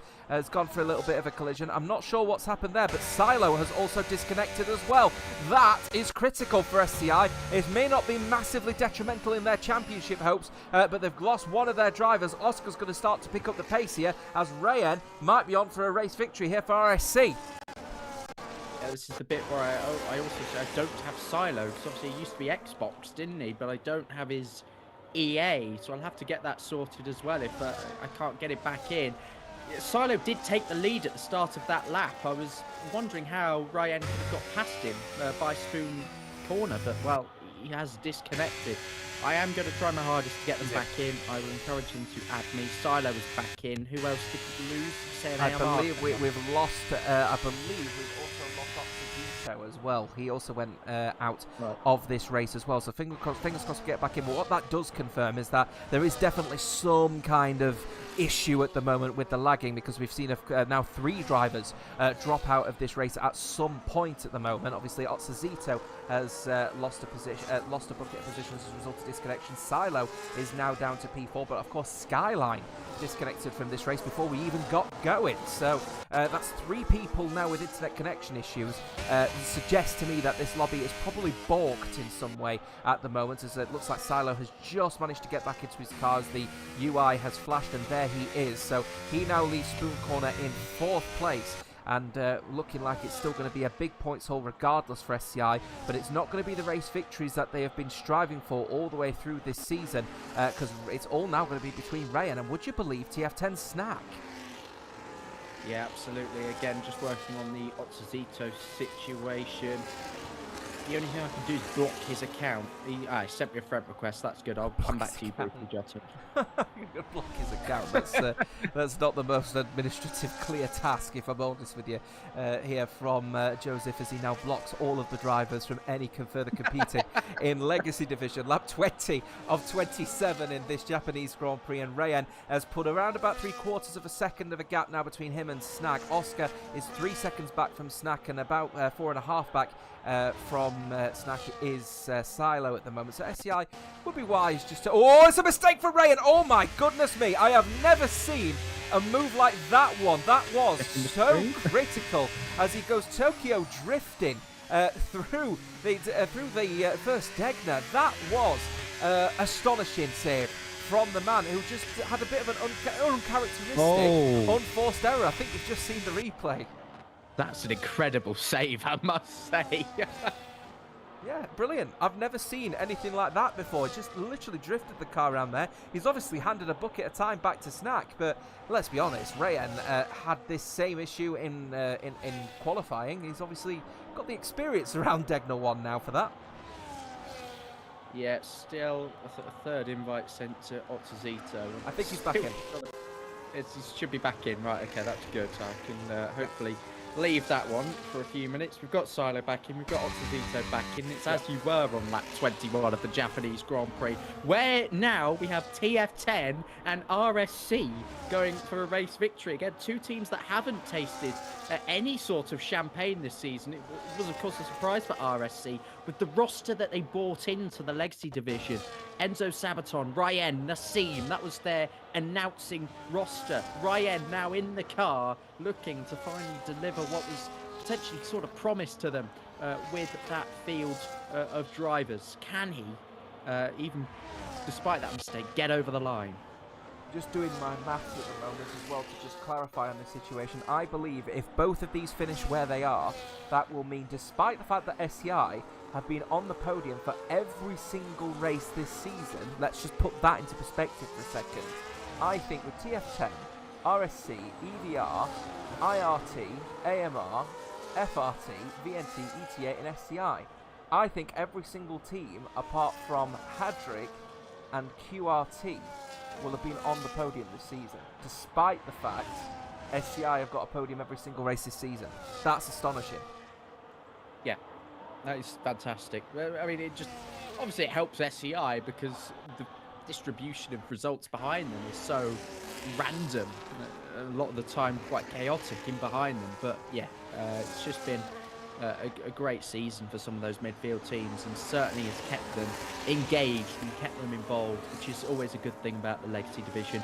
See, Hadrick were the mean team, but we've still got 9 full-time teams competing at this point in the game cycle where things are going a bit flat. So, you know, full props to all of them. Full props to this man as well, Skyline. Remember, the QRT man, and QRT didn't have the best qualifying at all from them, and the fact they've got one driver currently out as well, DNF, of course, after crashing out at turn 3. Skyline disconnected from this race before this race even got going, and he's still in P6. It's a great effort from the Williams Mercedes. Now, I've got a bucket of understeer, unfortunately, off the back of the of Willow. That may invite Marciano back into the mix, and the ETA. What a complete no race it has been for the ETA. Absolutely nothing to make note of whatsoever for ETA other than negatives. This is just... look, this campaign, it just solidifies the issue with this league and ETA. It's just their Achilles heel, isn't it? It's just a league that they can't seem to get a hold of. Yeah, absolutely. And again, where do they go from here? Of course, they have still got some pretty big tools at their disposal for the final 3 races, but it's just going to be too little too late, isn't it? You know, they could win all 3 races and still comfortably lose this championship with still over 200 points left on the table. It's just no easy way to put it, but it's been a bit of a failure. We call Arsenal a failure. What's this? Well, that's the thing, isn't it? They're currently on 570 points. They're 97 points behind the Shizou Cedar Igniters. And, you know, to say second place in WR Legacy Division is no mean feat. It's a difficult challenge to even get, you know, in this league generally. But they've managed to finish, you know, runners-up. They've been runners-up 2 in a row for ETA. But again, they've managed to win every other championship. Just why not this one? That is going to be on the lips of the board of directors at ETA, no doubt. Lap 23 of 27, a little bit of racing left to go in this one here. The closest battle at the moment is actually this battle right now. It's actually the battle between the FRT boys and Alex Marciano. Now, FRT would do themselves a favour here a little bit and actually consider trying to get some moves done now on the ET8 man, as it looks like Samuel Barker making a mistake at the hairpin. They really need to earn as many points as they can. They've got a very strong battle for P3 in the championship here against Ventauri, and as it stands, Ventauri are only going to get a couple of points with Nico. I think FRT should get enough to go into third place themselves at the minute. So at this point, I'd be saying to the drivers, low risk here, boys. We're doing enough to get the result that we wanted from the back of the grid. Mind you, yeah, I know Leon and Nico were down there as well, but to do what Ventauri couldn't, basically. And this is a huge success for FRT. Again, looking for another double top 10 finish. They can't make it 3 P4s in a row, unless something quite spectacular happens here. They could go for P7 on Alex Marciano. There we go. Samuel Barker gets the move done. It should well be Quantum on the next tour, if all is well. If all is well indeed, or they could do a bit of what they saw from Rayen and Silo earlier on, going side by side with a set of S's, but it looks like they've decided that they don't want to be battling too hard on that front, as well as it looks like Leon and Zwidek battling out for P16 in the lowly position of P16 and 17 without a singular point to their name as a result of this one. Nico still struggling to get past White Sheep at the moment as well, the AMR driver in P13, to at least get solidify a few more than just a couple of points for the outfit at Ventauri. So, you know, we've just a bit under 3.5 to go in this one, 2.5 to go rather. No, 3.5. Yeah, 3.5. It is 3.5. No, it's 2.5. We'll get there in the end, Matt. Quantum is trying to continue on this close down on Alex Marciano. It looks like his teammate is already setting himself off into the distance here. Just goes to show how slow ET8 have been this race. Cue the Jaws theme, because SCI are still just slowly reeling them back in here, and I'm sure Silo might want to get through on this lap. He's very close to the back of his teammate Oscar, who he has been ahead for the majority of the race. So if there's any sort of team orders here, SCI, yes there is. Yeah, that's fair enough. Disconnection through no fault of Silo's own, and we go back to McLaren in Monza, and well, that's the racing argument. But in this case, I think that's very much justified that Silo is the quicker car in this situation and is able to have a crack at Ryan and Snack. Yeah, it's unlikely he overtakes 2 cars, so I think there's a very good chance he might be able to force Snack here, who is in uncharted territory in the Legacy Division, maybe into an unforced error in the final 2.5 laps. You were wrong. No, 2.5. Oh, math. I can't get... Oh, it's a mistake there from Silo. He is really pushing out there at the moment because he's sensing blood. He knows that there's definitely more than this P3 position here for SCI. Now remember, this P3 position will continue with the form. They've been on the podium every single race and every single sprint this season. They don't need to push too aggressively to continue with that record, but they sense there's more than P3 on the table here for Silo, and he'll begin to push here, but he really ideally needs to get into the DRS of Snack on this coming lap here, and you can sense that he's using as much overtake as he can. He's almost derating actually as he heads through here. Oh, Quantum getting a 3-second penalty. That could be critical in that little battle here for FRT as they head now down towards the Casio Triangle. Has he managed to get DRS? I don't think he has, you know, and he's also hemorrhaging a bucket of time because he's now derating with no ERS whatsoever. I think Silo's charge is now being hindered. Yeah, it is indeed. Snack is looking the more likely to win this race with how close he is to Ryan, but the battery level is so different at the moment. Ryan has been charging up to about 75%. Snack is going to have to harvest for the remainder of the lap here. He was down to about 20 at the end of the start-finish straight. Huge implications then for the final lap. Ryan should be able to defend this one. Silo's roared his way back into DRS range, and what a fight for the lead it could have been. We saw the two of them going side by side in the first sector and keeping it clean, Ryan and Silo.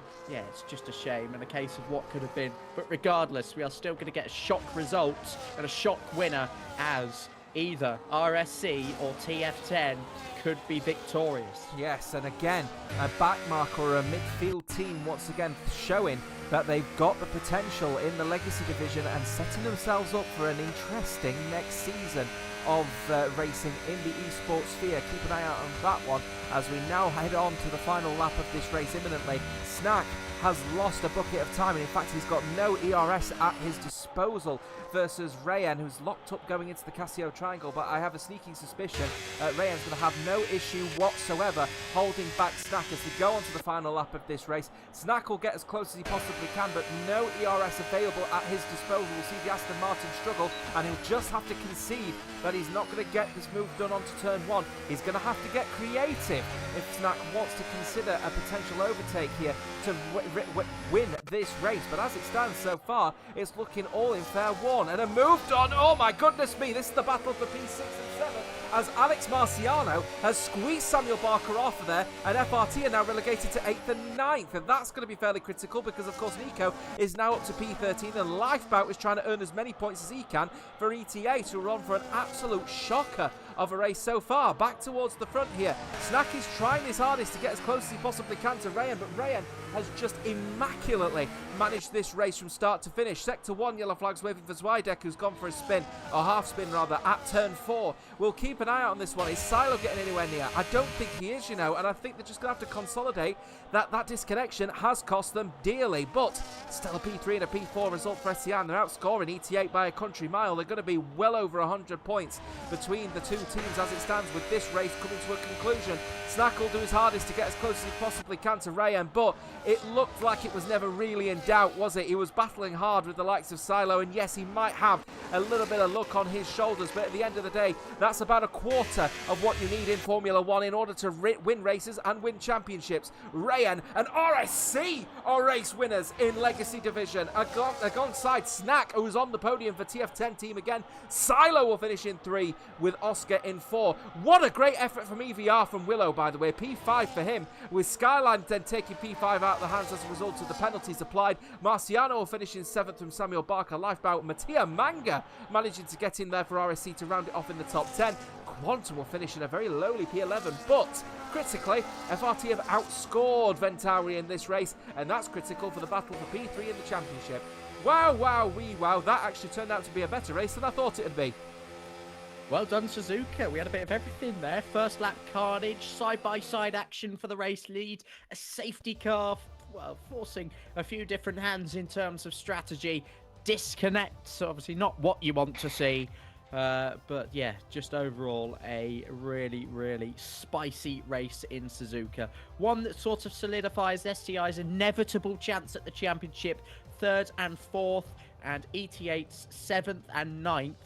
I can confirm the gap is currently 126 points between the two teams. With just over 200 left to play for, we could be talking about permutations in just a week's time in Monza, where the sprint race is to come for bonus points as well. Yeah, that is going to be fairly critical. Rayan has won this race for RSC, and it's another race winner in WOR Legacy Division as well in terms of teams. Great effort from RSC. Snack finishes in P2 from Silo, Oscar and Skyline, rounding out your top 5.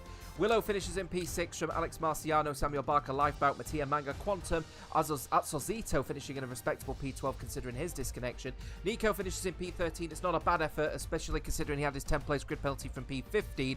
And then White Sheep, Lucas, Swaldek, Leon, Schumacher, those that have finished. Schumacher disconnected, DNF rather, alongside Monza, and of course Thomas Covers.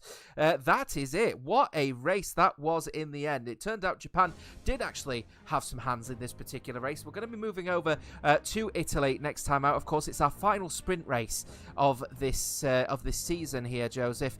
I think, and we need to absolutely 100% sure double check on the maths here. I don't know whether there'll definitely be permutations going into Italy, but there is likely now that we're going to be getting into that territory with the gap now 127 points. I think the gap afterward is what, 73 points a race, so there's 146 points left after Monza. So if SCI leave 146 points ahead, then yes, I think they've done it. So it's a case of outscoring ET8 by 19 points in Monza, and then we can officially confirm them as champions. Wow. I'm sure Luke might correct me on that, but that is the situation I can interpret. Yeah, that would be a very, very early situation as well to crown a champion here tomorrow night. Wow, next week rather, in this race in Italy. I'm already so excited to see it. While this is happening, by the way, just a quick reminder of the situation outside of the top two. Ventauri have just hold on to P3 overall, and of course, bearing in mind these standings are very much based on before we get stewarding enquiries. Ventauri are still in third on 261. FRT are fourth on 256. So the gap between them two now is 5 points. That is a great battle for third place in the championship. And also AMR's result here tonight as well after IRT's poor performance. They've extended their gap for P5 now. The gap between them two is now 16 for the battle for P5. And while this is happening, RSC's race win here tonight, they've closed up the gap to IRT. They might still be in a battle for P6. And while this is happening, because of EVR struggling, with RSC now up to P7 as a result, they have now got a points difference of just 1 for the battle for P7, so the midfield is looking particularly spicy. Yeah, proper scrap. AMR, IRT, RSC, EVR. Keep an eye on all of those teams. Well, we've got 2 race-winning teams in that cohort now, we can say, after Ryan's triumph. So, yeah, it's going to be all guns blazing, I think, in the final 3 rounds. Yeah, it should be an absolute cracker. With that one, by the way, we're now 7 teams have now won a race in Legacy Division this season, which is just absolutely astonishing to say the least. 7 teams have also had a pole position, and in terms of podiums, 9 teams have had a podium this season. The only one yet to have a podium is QRT, Quest Racing Team, down in P9 and 105 as it stands. And while that is happening, of course, well done to TF10 team as well on their return, and the 5th time of asking, they finally get a podium. So they are now above Hadrick Racing on 93. That is all it then. What can we say about that? I think Japan brought more hands than we expected, didn't it? It was an absolute cracker of a race and a cracking qualifying, and we're going to be doing it all over again at the Temple of Speed next week. Of course, Italy, November 25th, 7:15 in UK time. Convert that to wherever you are in the world. Thank you very much for watching WOR Legacy Division. Myself and Joseph will, of course, see you next time out at the Temple of Speed. Take care. Ta-ra!